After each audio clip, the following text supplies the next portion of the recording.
నమస్కారం, వార్తలకు స్వాగతం. ముందుగా ముఖ్యాంశాలు.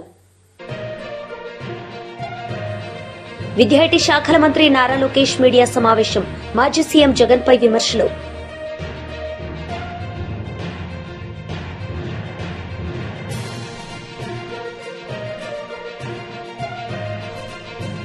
మెదక్ ఎంపీ రఘునందన్ రావు మీడియా సమావేశం.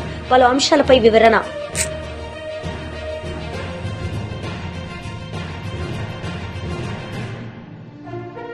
విశాఖలో విద్యాఐటీ శాఖల మంత్రి నారా లోకేష్ మీడియా సమావేశం నిర్వహించారు. ఈ సందర్భంగా మాజీ సీఎం జగన్ పై విమర్శలు చేశారు.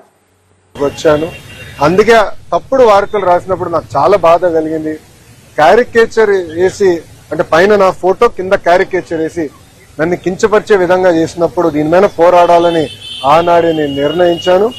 తప్పుడు రాతలపైన తప్పనిసరిగా నాడు నేడు ఎప్పుడు నేను పోరాడతాను. 2 కాదు, 3 కాదు, 5 కాదు, ఇంకో సంవత్సరం ఎక్కువ పెట్టినా న్యాయం నా వైపు ఉందని నేను బలంగా నమ్ముతున్నాను. నేను గెలుస్తానని కూడా నేను నమ్ముతున్నాను. ఎందుకంటే నేను ఏనాడు తప్పు చేయని వ్యక్తి, నేను చేయబోను కూడా. సో ఇప్పుడు మీడియా మిత్రులు కానీ ప్రశ్న ఉంటే దానికి సమాధానం చెప్పేదాన్ని నేను సిద్ధం.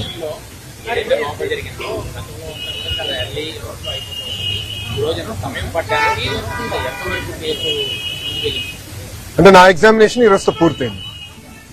సో నెక్స్ట్ టైం వైజాగ్ వచ్చినప్పుడు వేరే కంపెనీల కోసం వస్తాను.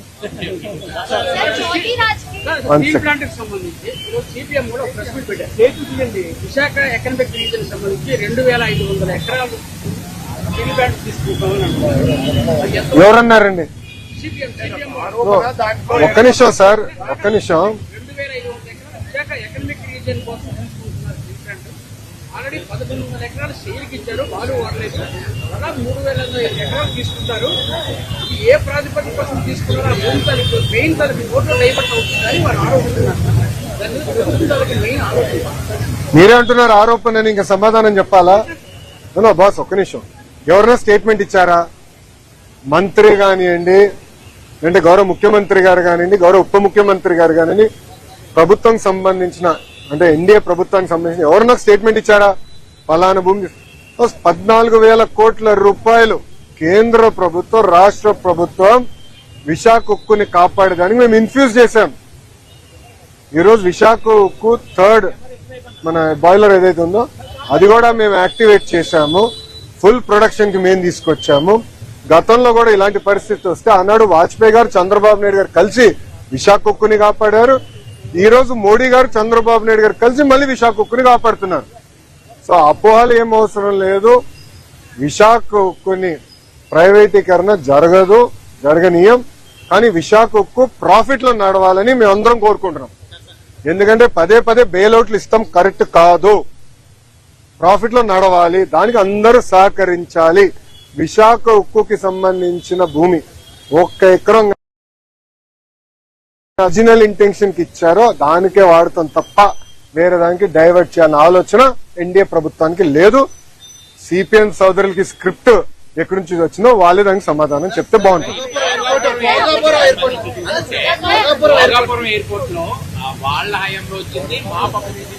వాళ్ళు చేసుకున్నారంటూ కూటమి ప్రభుత్వంపై ఇప్పటికే వైసీపీ గవర్నమెంట్ అయితే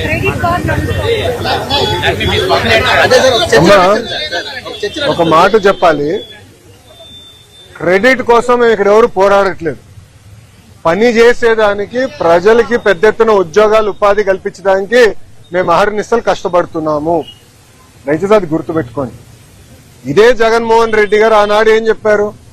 ఎర్ర బస్సు రాని ఊరికి ఎయిర్పోర్ట్ అవసరమా అని చెప్పారా లేదా? వీడియో మీరు చూసారా లేదా? మళ్ళీ ఇప్పుడు ఆయన వచ్చి అన్ని మాటలు మాడితే ఎంతో న్యాయం. నంబర్ 1. నంబర్ 2, ఆనాడు జిఎంఆర్ కి సుమారుగా 2600 ఎకరాలు కూటమి ప్రభుత్వం అందజేసింది. నన్ను అడిగితే అది ఇంకా తక్కువ.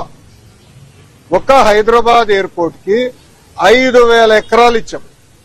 ఆనాడు ఇదే పెద్ద మనుషులు ఏమన్నారంటే హైదరాబాద్ ఎయిర్పోర్ట్ కి 5,000 ఎకరాలు అవసరమా, ఎయిర్పోర్ట్ కి 5,000 ఎకరాలు అవసరమా? ఈ రోజు మీరు హైదరాబాద్ ఎయిర్పోర్ట్ చూడండి, అదే సమయంలో బెంగళూరు ఎయిర్పోర్ట్ చూడండి. ఈ రోజు బెంగళూరు సిటీ 2వ ఎయిర్పోర్ట్ కోసం ఎత్తుకుతున్నారు. కానీ అదే హైదరాబాద్ రాబోయే 100 సంవత్సరాలు కూడా కావాల్సిన డెవలప్మెంట్ కి భూమి రెడీగా ఉంది. ఇదే టెర్మినల్ ఇంకొక మిర్రర్ కాపీ అటు పక్కన చేయొచ్చు. సో అలా ముందు చూపుతో ఒక విజన్ తో చంద్రబాబు నాయుడు గారు ఆనాడు చేశారు. జగన్మోహన్ రెడ్డి గారు అధికారంలోకి వచ్చిన తర్వాత జిఎంఆర్ కి ఇచ్చిన భూమి కూడా వెనక్కి తీసుకున్నాడు. సుమారుగా 600 ఎకరాలు వెనక్కి తీసుకున్నారు. కూటమి ప్రభుత్వం తిరిగి వచ్చిన తర్వాత ఆ భూమి మళ్లీ జిఎంఆర్ కి తిరిగి ఇచ్చారు. ఎందుకు ఇచ్చారు మనం చెప్పాలి. కేవలం ఒక ఎయిర్పోర్ట్ లో ఫ్లైట్ ల్యాండ్ అవుతాము, ప్యాసింజర్స్ దిగుతాం, ప్యాసింజర్స్ ఎక్కి వెళ్ళిపోతాం కాదు. లార్జర్ ఎకో సిస్టమ్ అనేది చాలా చాలా అవసరం. లార్జర్ ఎకో సిస్టమ్ అంటే MRO engine maintenance, under body maintenance, paint shop, ఇవన్నీ ఎకో సిస్టమ్ ఏర్పాటు చేస్తేనే పెద్ద ఎత్తున మన పిల్లలకు ఉద్యోగాలు, ఉపాధి కల్పించగలుగుతాం. వైఎస్ఆర్సీపీ ఎంపీ వైఎస్ అవినాష్ రెడ్డి మీడియా సమావేశం నిర్వహించారు.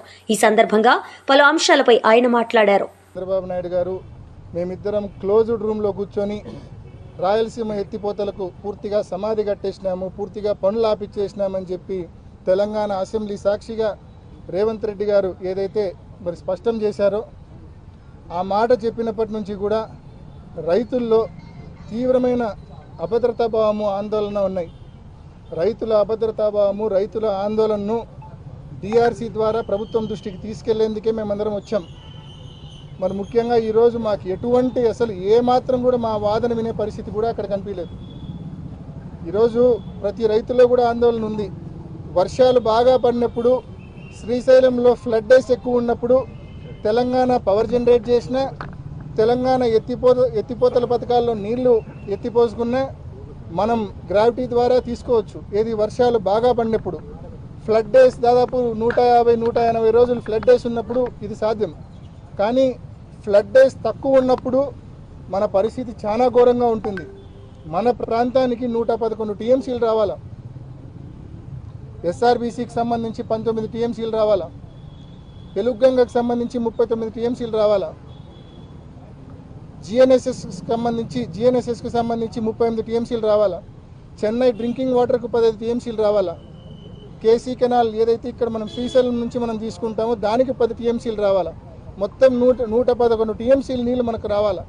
మొత్తం కేసీ కెనాల్ రైతాంగం, జిఎన్ఎస్ఎస్ కింద ఆయకట్టు రైతాంగం, తెలుగుగంగ ఆయకట్టు అంటే బ్రహ్మం సాగరు, SR1, SR2 రైతాంగం, ఇన్ని లక్షల మంది రైతులు వీటి మీద ఆధారపడి ఉన్నారు. మరి ఇంత పెద్ద అంశాన్ని ఏమాత్రం అంటే మేము చర్చ మొదలు పెడితే 2 నిమిషాలు మా వాదన వింటానే రివర్స్ ఎదురుదాడికి మళ్ళా మేము సమాధానం ఇస్తే డైవర్షను. కేవలం ఎదురుదాడి, డైవర్షన్ తప్ప ఏమీ లేదు ఇక్కడ. ఏ సమస్యలు ఏవనెత్తినా ఇంతే. మరి ఈ డిఆర్సీ మీటింగ్లు ఎందుకో మరి అర్థం కాని పరిస్థితి. మరి ఇవాళ కూడా రైతుల తరపున రైతులు ఏదైతే ఆందోళన పడుతూ ఉన్నారో, ఓ పక్క తెలంగాణ పవర్ జనరేషన్ అనే పేరుతో నీళ్లు కిందికి వదులుతూ ఉంది, ఓ పక్క పాలమూరు రంగారెడ్డి దిండి ఎత్తిపోతల నుంచి వాటరు రోజుకు 3 టీఎంసీలు పంప్ చేస్తే 5-6 టీఎంసీలు వచ్చే ఫ్లడ్ ప్రతిరోజు తెలంగాణ ప్రాంతానికే పోతే ఎప్పుడు నీళ్లు 880 లెవెల్కి రావాలా, ఎప్పుడు 854 లెవెల్కి రావాలా, ఎప్పుడు మన ప్రాంతానికి నీళ్లు రావాలా? 854 అడుగులు పైకి పోతేనే కదా మనకు కనీసం 7000 క్యూసెక్లన్నా వచ్చేది. ఈ ప్రాబ్లం దృష్టిలో పెట్టుకొని గతంలో దివంగత ముఖ్యమంత్రి డాక్టర్ వైఎస్ రాజశేఖర రెడ్డి గారు పోతిరెడ్డిపాడు 11,000 ఉంటే సరిపోదు, ఫ్లడ్ బాగా ఉన్నప్పుడు శ్రీశైలంలో 880 ఫీట్ లెవెల్ ఉన్నప్పుడు పెద్ద ఎత్తున నీళ్లు డ్రా చేసుకోవాలా అని చెప్పి పోతిరెడ్డిపాడు హెడ్ రెగ్యులేటర్ను 44,000 క్యూసెక్లకు ఆనాడు రాజశేఖర రెడ్డి గారు పెంచి ఒక గొప్ప నిర్ణయం తీసుకున్నారు. ఆ నిర్ణయం వల్లనే ఫ్లడ్ డేస్ బాగా ఉన్నప్పుడు మనం పెద్ద ఎత్తున మన ప్రాంతానికి నీళ్లు తీసుకోగలుగుతా ఉన్నాం. ఆ తర్వాత జగన్మోహన్ రెడ్డి గారు వచ్చిన తర్వాత మారిన పరిస్థితుల దృష్ట్యా ఒక పక్క తెలంగాణ ప్రభుత్వము వాళ్ళ రాష్ట్రం ఏర్పడిన తర్వాత ఇష్టం వచ్చినట్టు పవర్ జనరేట్ చేస్తూ ఉంది. ఆ గతంలో ఒకే రాష్ట్రం ఒకే మాట, ఇప్పుడు రాష్ట్రాలు 2 అయిపోయిన తర్వాత తెలంగాణ ప్రభుత్వం వాళ్ళ ఇష్టం వచ్చినట్టు వాళ్ళు పవర్ జనరేషన్ చేస్తూ ఉన్నారు. వాళ్ళ ఇష్టం వచ్చినట్టు వాళ్ళు లెఫ్ట్ కెనాల్ నుంచి మరి ఎత్తిపోతల పథకాలు నిర్మించుకుంటూ పోతూ ఉన్నారు. మరి అదే జరిగితే మనకు హక్కుగా రావాల్సిన నీళ్లు, మనకు అలొకేషన్ చేయబడ్డ 111 టీఎంసీల నీళ్లు మనం డ్రా చేసుకోవడం అనేది అసాధ్యమైన పరిస్థితి వస్తుంది. కాబట్టి చదరంగంలో ఎత్తుకు పై ఎత్తు ఎలా వేస్తారో తెలంగాణ ప్రభుత్వం ఎత్తులకు పై ఎత్తు జగన్మోహన్ రెడ్డి గారు వేసి వాళ్ళ అనుమతులు లేకుండా ప్రాజెక్టులు ఏ రకంగా ముబ్బడిగా కట్టి నీళ్లు ఎత్తిపోసే ప్రయత్నం చేశారో మనం కూడా రాయలసీమ ఎత్తిపోతల పథకం ద్వారా రోజుకు 3 టీఎంసీల నీళ్లు 800 అడుగుల్లోనే రోజుకు 3 టీఎంసీల నీళ్లు తీసుకొని తద్వారా మన ప్రాంత రైతాంగం యొక్క ఇంట్రెస్ట్ను, మన ప్రాంత వ్యవసాయాన్ని ప్రొటెక్ట్ చేయాలని చెప్పి జగన్మోహన్ రెడ్డి గారు 2020లో దాదాపు ఆ ప్రాజెక్టు మొదలుపెట్టారు. మొదలుపెట్టి ఎన్ని ఇబ్బందులు వచ్చినా దాదాపు 950 కోట్ల రూపాయలు ఆ ప్రాజెక్టు కోసం ఖర్చు కూడా చేయడం జరిగింది.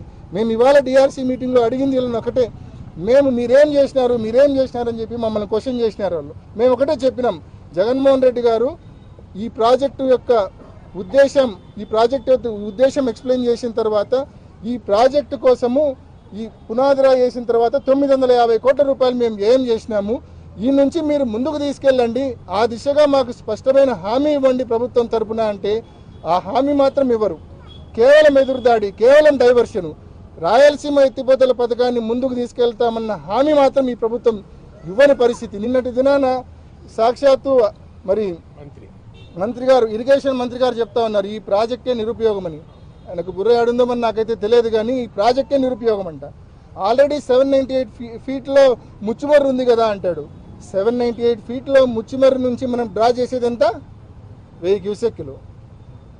రాయలసీమ ఎత్తిపోత నూతనంగా ఎన్నికైన సర్పంచులు, ఉప సర్పంచుల, వార్డు సభ్యుల ఆత్మీయ అభినందన సభలో మాజీ మంత్రి కేటీఆర్ పాల్గొన్నారు. ఈ సందర్భంగా మాట్లాడారు. కొత్త ఉత్సాహాన్ని ఇస్తూ అపురూపమైన విజయాన్ని సాధించిన మా 127 మంది సర్పంచ్ సోదరులు సోదరీమణులు, 156 మంది ఉప సర్పంచ్ సోదరులు సోదరీమణులు, వారి గట్టిగా ఒకసారి చప్పట్లు కొట్టాలి అందరం కూడా. వారితో పాటు పోటీ చేసి స్వల్ప తేడాతో ఓటమి పాలైన మా సోదరులకి సోదరీమణులకి, అట్లాగే ఇందాక నామా నాగేశ్వరరావు గారు చెప్పినట్టు కొంతమంది గెలిచి కూడా ఓడిపోయిన వాళ్ళు ఉన్నారు మన పార్టీ నుండి. ఎందుకంటే గెలిచిన తర్వాత కాంగ్రెస్ పార్టీ తొండి చేసి మరి రిటర్నింగ్ అధికారులను మేనేజ్మెంట్ చేసి రీకౌంటింగ్ అని పెట్టి గెలిచిన వాళ్ళని కూడా ఓడినట్టుగా చూపెట్టిన మా తమ్ముళ్ళు కొంతమంది ఉన్నారు. మీకు అట్టే జరిగిందా?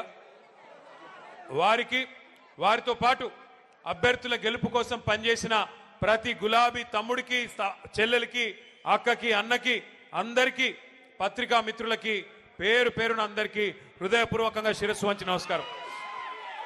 ఈరోజు ఖమ్మానికి వస్తుంటే మాకు పాలేరులో నాయకన్ గూడెం కాడ మరి మా తమ్ముళ్ళు పాలేరు నియోజకవర్గ సోదరులు పెద్ద ఎత్తున అక్కడ స్వాగతం పలికారు. ఉపేందర్ రెడ్డి గారు నాతో పాటు హైదరాబాద్ నుంచి వచ్చినారు. ఉపేందర్ రెడ్డి గారు నేను అడిగినాను, అన్న ఎట్లా జరిగింది మీ నియోజకవర్గంలో సర్పంచ్ ఎన్నిక అని. వారు ఒకటే మాట చెప్పారు, కాంగ్రెస్ ఓటమికి రంగం సిద్ధమైంది, తొందరలోనే పల్లెల్లో ప్రజలు భరతం పట్టడానికి సిద్ధంగా ఉన్నారు, తొందరలో కార్పొరేషన్లో కూడా అదే జరగబోతోంది, మున్సిపాలిటీలో కూడా అదే జరగబోతోంది. తప్పకుండా మళ్ళీ ఈ క్వార్టర్ ఫైనల్స్ లో మంచి ఫలితాలే వచ్చినాయి, సెమీఫైనల్ రాబోతోంది, ఆ తర్వాత ఫైనల్లో మాత్రం తిరిగి ఖచ్చితంగా ఖమ్మం జిల్లాలో ఈసారి 7 నుంచి 8 స్థానాలు గెలుచుకొని మళ్ళీ కేసీఆర్ గారు ముఖ్యమంత్రి కాబోతా ఉన్నారని చెప్పి పెద్దలు ఉపేందర్ రెడ్డి గారు చెప్తా ఉన్నారు. ఇది నా మాటో మీ మాటో కాదు, అక్కడి నుంచి ఇక్కడ దాకా వస్తూ ఉంటే ప్రజల స్పందన, ప్రజల హావభావాలు, వారి మాటలు ఇవన్నీ కూడా వింటా వచ్చినాను. మధ్యలో ఒక దగ్గర కొద్దిసేపు టీ తాగుదామని ఆగినాం. అక్కడ పాలేరు నియోజకవర్గం ఎంటర్ అయిన తర్వాత ఆ టోల్ గేట్కి యువతల కొద్దిసేపు ఆగినాం. ఆగితే 2-3 రైతన్నలు వచ్చారు. వచ్చి వాళ్ళ గోడు చెప్పుకుంటున్నారు పాలేరు వాళ్ళు. అన్నా, మా ఎమ్మెల్యే గారు ఇప్పుడు మంత్రిగా ఉన్నారు, వ్యవసాయ మంత్రి గారు మా జిల్లా, 2 ఉన్నారు, ఉప ముఖ్యమంత్రి కూడా మా జిల్లానే, 3 మంత్రులు 3 మొనగాళ్ళు ఉన్నారు. కానీ దురదృష్టం ఒక్క యూరియా బస్తా దొరకడం లేదు. ఎవరికి చెప్పుకోవాలి మేము, ఎవరికి చెప్పుకోవాలా అని రైతన్నలు వచ్చి అడుగుతుంటే వారిని నేను ఒకటే అడిగిన, మరి మార్పు అన్నారు, మార్పు అని ఓటేశారు, బాగున్నదా మార్పు అని అడిగిన. అంటే ఏం చెప్పాలన్నా, సరే జరిగింది, పాలిచ్చే గేదెని వద్దనుకుని తన్నే దున్నపోతుని తెచ్చుకున్నాము, తప్పదు కదా, అనుభవించక తప్పదు కదా అని చెప్పారు. రైతులు కూడా బాధపడతా ఉన్నారు. ఇవాళ నేను స్పష్టంగా చూస్తా ఉన్నా, ఖమ్మం ప్రజల్లో ఒక కాంగ్రెస్ పార్టీ మీద తీవ్రమైన వ్యతిరేకత, తీవ్రమైన కోపం కనబడతా ఉంది. సహజంగా మీరు అక్కడని నేను ఇక్కడంటే ఎవరికి కనబడుతుంది స్వామి, సహజంగా ఎప్పుడైనా స్థానిక సంస్థల ఎన్నికల్లో సహజంగానే నిజానికి అధికార పార్టీకి ఎంతో కొంత అడ్వాంటేజ్ ఉంటుంది. మీకు గుర్తుండాలి, మనం అధికారంలో ఉన్నప్పుడు పంచాయతీ ఎన్నికలు పెడితే కనీసం కాంగ్రెస్ వాళ్ళు ఎన్ని గెలిచారయ్యా అంటే వేళ్ల మీద లెక్క పెట్టుకోదగ్గర సంఖ్యలో తప్ప పర్ఫార్మెన్స్ లేదు, 10% లోపల తప్ప గెలిచిందేమీ లేదు. కానీ వాళ్ళ రాష్ట్ర వ్యాప్తంగా ఒక్క ఖమ్మంలోనో కొత్తగూడెంలోనో కాదు, రాష్ట్ర వ్యాప్తంగా కనుక చూసినట్టయితే 40% సర్పంచులు మన వాళ్ళు గెలిచారంటే ఇది మామూలు విషయం కాదు. అది కూడా 2 ఏళ్లలోపే. 2 ఏళ్లలోపు జరిగిన ఎన్నికల్లో పరిస్థితి ఇట్లా ఉంది అంటే రానున్న రోజుల్లో పరిస్థితి ఎట్లా ఉండబోతోందో మనం అర్థం చేసుకోవచ్చు. తప్పకుండా ఒకటి మాత్రం పక్కా, ఇవాళ 2 ఏళ్లలోనే ప్రజలకు అర్థమైపోయింది. ఎన్నో ఆశలు, ఎన్నో అబద్ధాలు, ఎన్నో రకాల అలవిగాని హామీలు ఇవన్నీ ఇచ్చి అధికారంలోకి వచ్చింది కాంగ్రెస్ పార్టీ. 6 గ్యారంటీలు అన్నారు, 420 హామీలు ఇచ్చారు.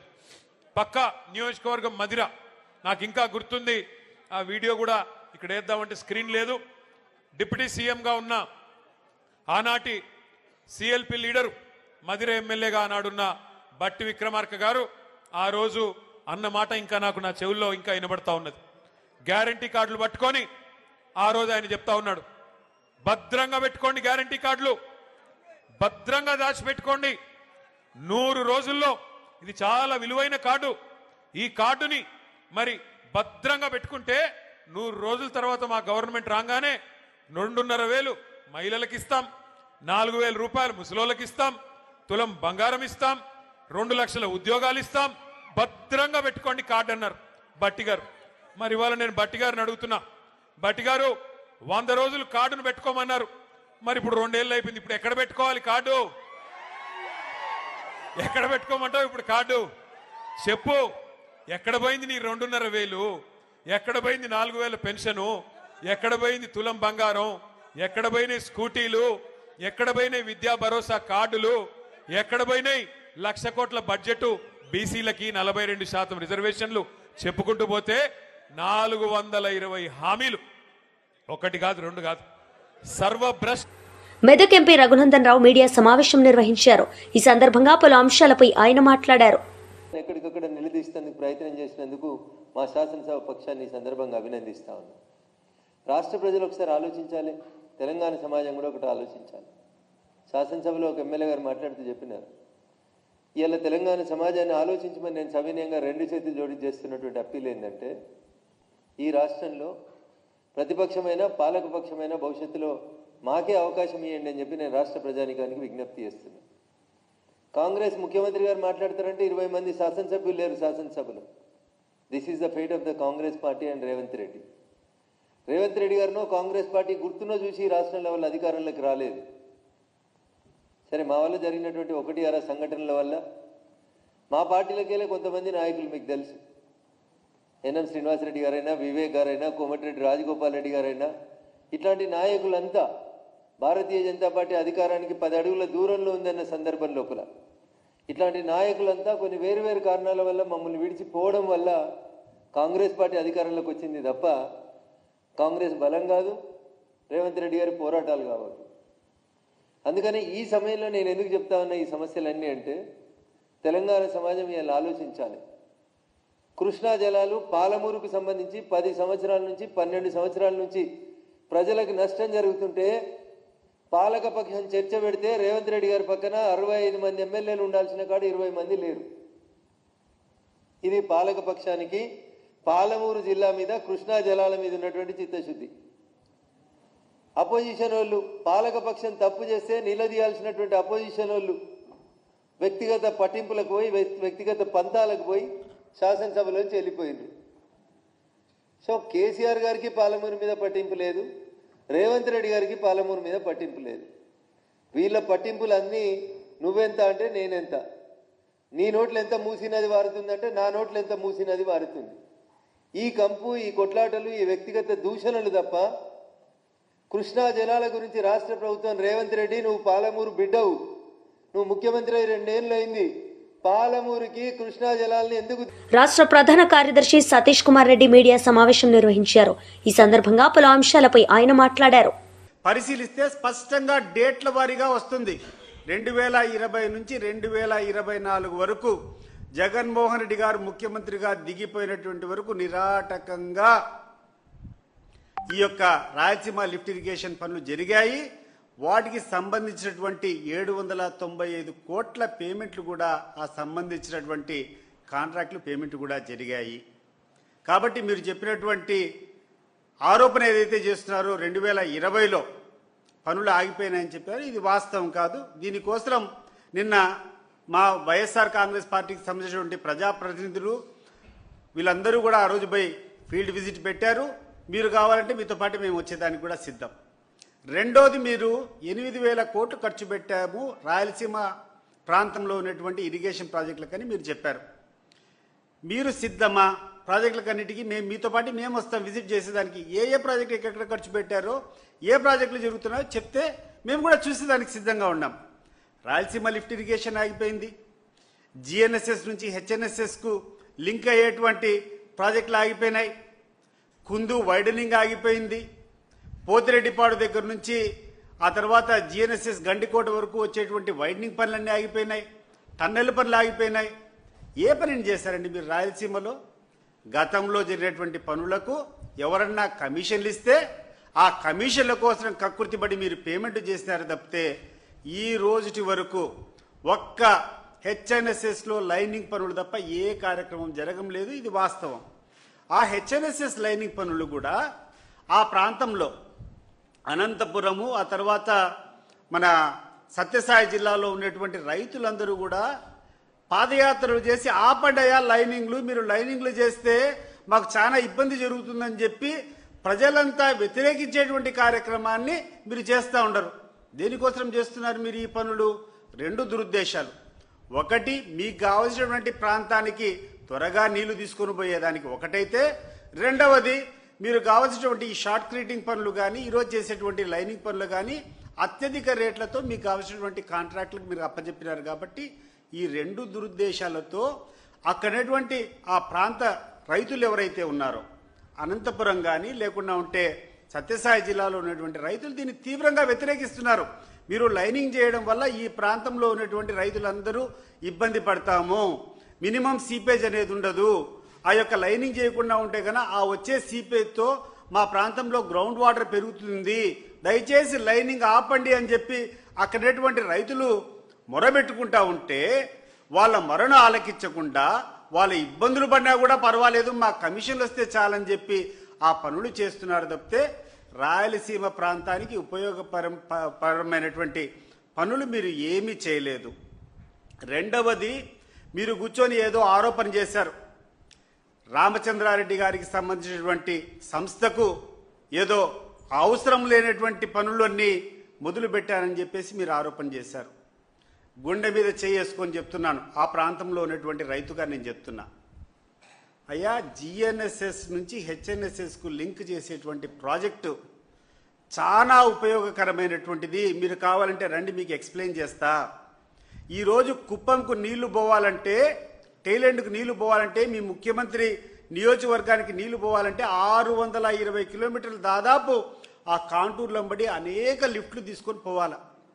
అది చాలా కష్టసాధ్యం. అదే ఈరోజు జగన్మోహన్ రెడ్డి గారు ప్రారంభించినటువంటి GNSS HNSS link project complete అయితే 120 కిలోమీటర్లు మాత్రమే లిఫ్ట్ చేయాల్సి ఉంటుంది. దాదాపు 500 కిలోమీటర్లను మీరు ఎక్కడైతే మన కర్నూలు నుంచి మనం తీసుకొని పోతామో అవన్నీ కూడా షార్ట్ కట్ చేసుకొని ఓన్లీ 120 కిలోమీటర్స్ లిఫ్ట్తోనే మీకు మీ కుప్పంకు నీళ్లు పోయేదానికి అవకాశం ఉంటుంది. ఆ project GNSS to HNIs link project complete అయితే 3,30,000 ఎకరాలు తీవ్ర దుర్భరంతో ఉన్నటువంటి ప్రాంతాలంతా, హై ఎలివేటెడ్ ఏరియాస్ అంతా, చక్రాయపేట మండలం కావచ్చు, లక్కిరెడ్డిపల్లి మండలం కావచ్చు, రాయచోటి కావచ్చు, పొంగనూరు కావచ్చు, ఆ తర్వాత పూతలపట్టు దగ్గర నుంచి కుప్పము, రామకుప్పం, ఇవన్నీ కూడా శాంతిపురం మండలము, ముఖ్యమంత్రి గారి నియోజకవర్గంలో ఉన్నటువంటి శాంతిపురం మండలం కానీ, రామకుప్పం మండలం కానీ, కుప్పం మండలం కానీ, ఇవంతా కూడా చాలా ఎత్తైన ప్రాంతాలు. వార్తలు ముగించే ముందు ముఖ్యాంశాలు మరోసారి.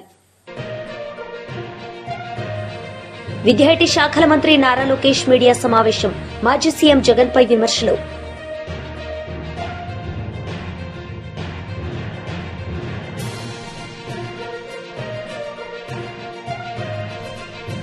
మెదక్ ఎంపీ రఘునందన్ రావు మీడియా సమావేశం, పలు అంశాలపై వివరణ.